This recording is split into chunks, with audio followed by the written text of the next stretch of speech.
जितने भी पाकिस्तान के एक्स क्रिकेटर्स हैं ना, इन रिसेंट टाइम्स उनमें से एक आधा ही बचा था जिसने बाबर आजम से रिलेटेड बात नहीं की थी। बाकी सब ने बाबर आजम से रिलेटेड बात की। ये उसकी बैटिंग, उसकी कैप्टनसी, पाकिस्तान क्रिकेट टीम के सारे मामलात। एक मोहम्मद आसिफ बचे थे, आज उन्होंने भी जिसे कहते हैं अपना खाता खोल दिया। अभी मैंने उनकी एक पॉडकास्ट सुनी, उसमें बाबर आजम से रिलेटेड उन्होंने बात की और आसिफ भाई के पॉइंट बड़े वैलिड है भाई। ठीक है, वो कभी कभार बड़ी ही सुथरी किस्म की चवल भी मारते हैं, लेकिन अभी उनकी बात जो है वो वैलिड है, तो हम उसके ऊपर बात करेंगे। आसिफ भाई ये कहते हैं कि मुझे ये नहीं समझ में आती कि जब बाबर आजम को ये पता है कि वो पाकिस्तान की बैटिंग लाइनअप की बैकबोन है, वो रन्स करता है तो पाकिस्तान की क्रिकेट टीम का जो ओवरऑल स्कोर होता है वो बढ़ जाता है, एक डिसेंट नंबर वो शो होना शुरू हो जाता है। तो जब बाबर आजम को ये सारी चीज़ें पता है तो बैटिंग पे कंसंट्रेट करने की बजाय वो कप्तानी के पीछे क्यों पड़ा है। अब प्लस वो ये कहते हैं कि बाबर आजम को ये जो इस टाइम टीम के अंदर सियासत चल रही है, इसमें अगर तो उसे इन्वॉल्व किया गया है तो भी गलत है, और अगर वो खुद से इन्वॉल्व हुआ है तो भी गलत है।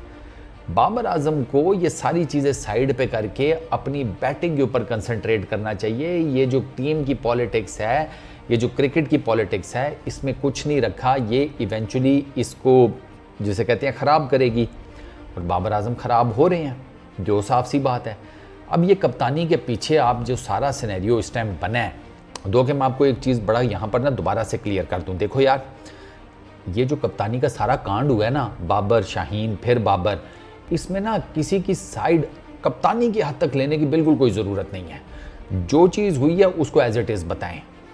ये मैंने देखा है कि अभी ना इस टाइम के ऊपर आपने देखा होगा कि बाबर आजम के ऊपर काफ़ी ज़्यादा क्रिटिसिज्म किया जाता है कि अगर वो शाहीन की कप्तानी में खेल लेता तो क्या ही हो जाता। कोई कहता है उसकी इज्जत बढ़ जाती, कोई कहता फलाना हो जाता, कोई कहता उसका प्राइस बॉन्ड निकल आता, कोई कहता मैं बैरिया में उसके नाम घर कर देता, कोई कहता मैं तो सीधा रिश्ता ही दे देता।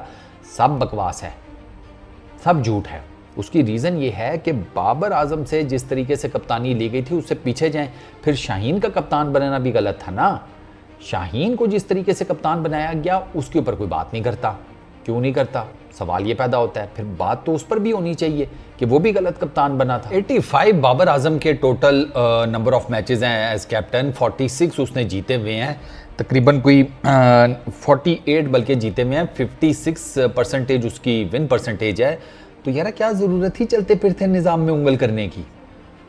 जितने भी दोस्त मेरी ये बात सुन रहे हैं ना, वीडियो देख रहे हैं, उस्ताद जी ज़िंदगी गुजारने का ना एक नुस्खा बता रहा हूँ। घर हो, दफ्तर हो, पर्सनल ज़िंदगी हो, कुछ भी हो, जो सेटअप रन कर रहे हैं ना उसको कभी उंगल मत करें। पंजाबी में कहते हैं चलदी चीज़ नू कभी उंगल ना करो। वो चल रही है ना, चलता रहने दो। अबे जब खराब होगी ना तब ठीक करने का सोचेंगे, पहले से उसके साथ फनकारियां नहीं करनी चाहिए। ये बाबर आजम की जो पहली इसको कप्तानी से हटाया गया, ये उसकी मैं बात कर रहा हूँ। चल रहा था सेटअप जैसा तैसा भी है चलता रहने देते। शाहीन को पता नहीं बनाने की किसको उंगल हुई, शाहीन को कप्तान बनाया और उसके बाद ऐसा जिसे कहते हैं पाकिस्तान की क्रिकेट का मक्कू ठप्पा गया ना। फिर उसके बाद बाबर साहब, बाबर बाबर है भाई, उसके अंदर क्या आपको लगता है बाबर के अंदर ईगो नहीं होगी? सीरियसली, ये एक बात बता दूं मैं आपको, जिसके अंदर ईगो नहीं होती ना उसका पता लग जाता है। एक प्लेयर के बारे में सर्टन हूं कि उसके अंदर ईगो नहीं है, सिर्फ एक क्रिकेटर के बारे में, क्योंकि मैंने उसका उठना बैठना मेरा फेवरेट है ना, तो मैंने उसका बड़ा क्लोजली मॉनिटर किया हुआ है। उसके आगे पीछे के दोस्त यार उसके बारे में क्या कहते हैं, उसकी अपनी बॉडी लैंग्वेज, क्योंकि थोड़ा बहुत ह्यूमन साइकोलॉजी पढ़ी हुई है तो पता लग जाता है। सरकार एक बंदा है जिसके बारे में मैं सर्टन हूँ कि जैसा वो कप्तानी से पहले था वैसे ही कप्तानी में है और वैसे ही इसके बाद होगा, उसमें कोई मेजर चेंज नहीं आने लगा। और उस बंदे का नाम है रोहित शर्मा, पीरियड। उसमें कोई चेंज नहीं आया, कोई चेंज नहीं आया।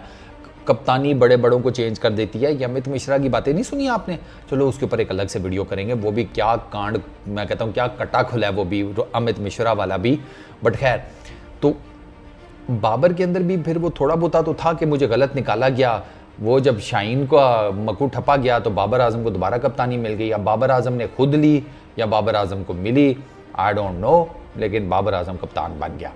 अगर हम दूसरे उससे भी जाएं कि बाबर आजम को पीसीबी की तरफ से कहा गया कि नहीं जी आप ही दोबारा कप्तान बने, तो बाबर आजम क्यों छोड़ता भाई? उसके साथ जो हुआ वो आपको लगता है कि उसने वापस नहीं आना था, वो आ गया। लेकिन बाबर आजम मज़ा नहीं आ रहा है यार, जो साफ सी बात है। इतना ज़बरदस्त किस्म का बैट्समैन था, उसकी यार यकीन करो बहुत दुख होता है अभी जो उसकी करंट हिसाब किताब चल रहे हैं ना।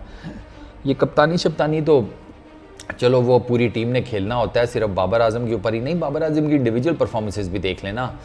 ये वो बाबर आजम है ही नहीं यार जो शुरू के 2-3 साल 4 साल हमने देखा, जो मतलब बैटिंग करता था, मज़ा आता था, मैचेस जितवाता था, या कम से कम क्लोज ले आता था, अपनी तरफ से 100% देता था, फिटनेस भी फिट थी। ये वो बाबर आजम है ही नहीं। अब वो खुद इस पॉलिटिक्स में इन्वॉल्व हुआ या उसे धकेला गया, जो भी हुआ, सरकार आपने ना बंदा अपना ज़ाया कर दिया है। और अभी उसको ज़ाहिर बात है थोड़ा टाइम लगेगा वापस आने में, अगर वो प्रॉपर मेहनत शुरू करता है, वो मुश्किल हो जाता है। सीरियसली एक दफ़ा आप इन चीज़ों में इन्वॉल्व हो जाए ना तो फिर बहुत मुश्किल हो जाता है। तो मेरी तो दुआ है, आसिफ की बातें ठीक हैं, लेकिन आसिफ की बातों का मेरे पास कोई जवाब नहीं है क्योंकि इसका जवाब बाबर आजम के पास ही है, और बाबर आजम ही दे सकता है कि भैया अब उसने आगे क्या करना है एज ए कप्तान या एज ए प्रॉपर बैट्समैन। चंगा भला चल रहा सी काम, इन्ना जड़ी सारिया ने मिल के ना शिश्तर पेश की है ना, वाड़ दी है पूरी क्रिकेट को यार। पूरी अच्छी खासी टीम थी यार, 2022 तक तो ठीक चल रहा था भाई, फाइनल खेले थे वर्ल्ड T20 का, भैंस की दुम। और अब देखो यूएस से हार के हम वर्ल्ड T20 के पहले राउंड में बाहर हो गए।